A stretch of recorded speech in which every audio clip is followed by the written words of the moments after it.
Salut les logiques, on se retrouve sur un point Bitcoin pour faire l'évaluation de notre plan.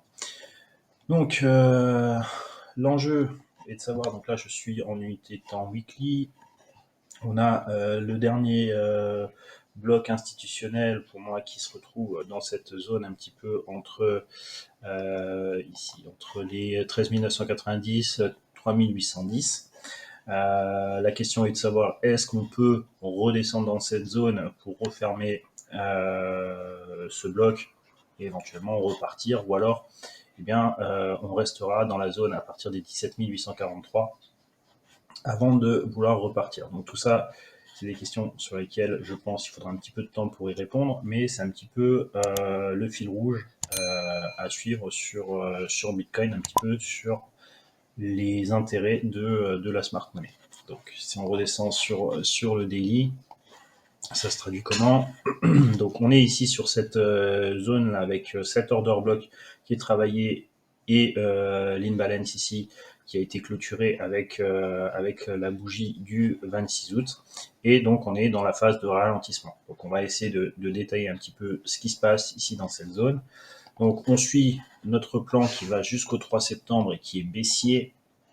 Donc jusqu'au 3 septembre, on a ces lignes de force ici qu'on a tracées et qu'on a étendues jusqu'au 3 septembre. Et on voit que si on devait aller chercher cette zone bleue, eh bien on aurait la force, mais il faudrait accélérer et suivre la pente de cette ligne bleue. Donc les supports à suivre, éventuellement les 19 591 ici, en premier test. Si on revient chercher la ligne rouge avec le ralentissement, eh bien c'est cette zone-là qu'on va privilégier. Si on reste autour de la zone jaune, ce sera plutôt l'ANT à 18 584, l'accélération éventuellement, pour aller chercher les plus bas 17 430, voire 16 277, et éventuellement l'extension ici qui pourra aller rechercher la zone des 12 500. Donc voilà un petit peu l'enjeu. Tant qu'on reste dans ce plan-là, eh bien on reste théoriquement baissier. Alors on va essayer de voir un petit peu les dates importantes qui vont nous permettre de peut-être trouver une recorrélation pour repartir dans un marché haussier. Donc c'est ça qu'on va essayer d'observer maintenant avec les dates. Voilà, donc là je vous ai donné certaines dates. Donc souvenez-vous, hier sur la vidéo, je vous disais qu'il ne fallait plus faire de plus bas à partir du 28 à 13h20. Donc c'est cette ligne de pointillé qui est ici. Donc qu'est-ce que ça veut dire? On va basculer sur 40 minutes ici. Voilà, ça veut dire que là, je dois plus. Donc là, on a le plus bas qui est ici.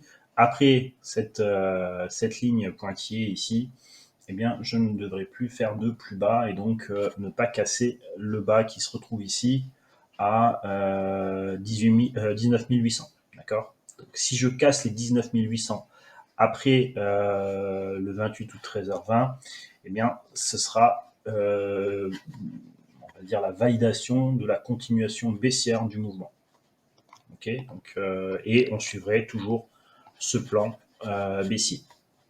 Si maintenant on continue à descendre, il faudra regarder les dates ici du... je ne l'ai pas noté.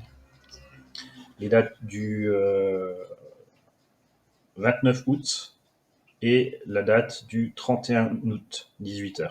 Ça, c'est deux dates sur lesquelles on peut recorréler pour repartir sur un scénario haussier. Donc, à ces dates-là, il faudra regarder si on fait un plus bas et ensuite le marché repart. D'accord? Donc, à noter ces dates, on en reparlera sur de prochaines vidéos de toute façon. Pas de souci de ce côté-là. Donc, voilà, pour le moment, on va pas suivre plus que ça. Donc, je rappelle, les enjeux sur cette vidéo, en tout cas, c'est la cassure ici à suivre des 19 800, d'accord? Si ça se casse après 13h20, alors on aurait la confirmation de la continuation baissière du plan, donc ce plan qui va jusqu'au 3 septembre, et le suivi de ces zones. Donc ensuite, support sur 19 591. Si ce support ne tiendra pas, eh bien, on a ces zones ici à 18 584 l'idéal serait de suivre un petit peu ces lignes de force-là pour savoir un petit peu la suite du plan. Voilà ce qui est pour moi important. Donc, on n'oublie pas, même si on casse encore des plus bas, eh bien, il faudra regarder les dates du 29 août à 10 heures pour la recorrélation en 26 périodes, c'est les nombres de l'Ichimoku, et éventuellement le 31 août 18 heures avec la recorrélation à 33 périodes pour voir si on peut reprendre le plan. Je rappelle, le plan est baissier, d'accord. Donc la probabilité de continuer à la baisse, c'est ça qu'on vise. Et les dates qu'on donne ici, c'est la possibilité de voir si à ces dates-là, eh bien, on retourne le marché pour pouvoir changer de dynamique.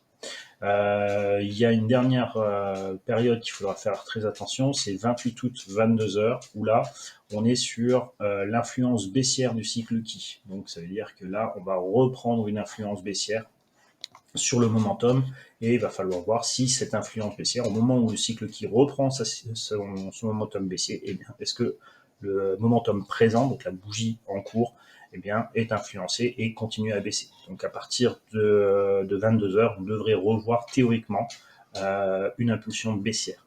Donc voilà, tout ça sera à confirmer avec les observations graphiques. Je vous dis à la prochaine vidéo. Salut, salut!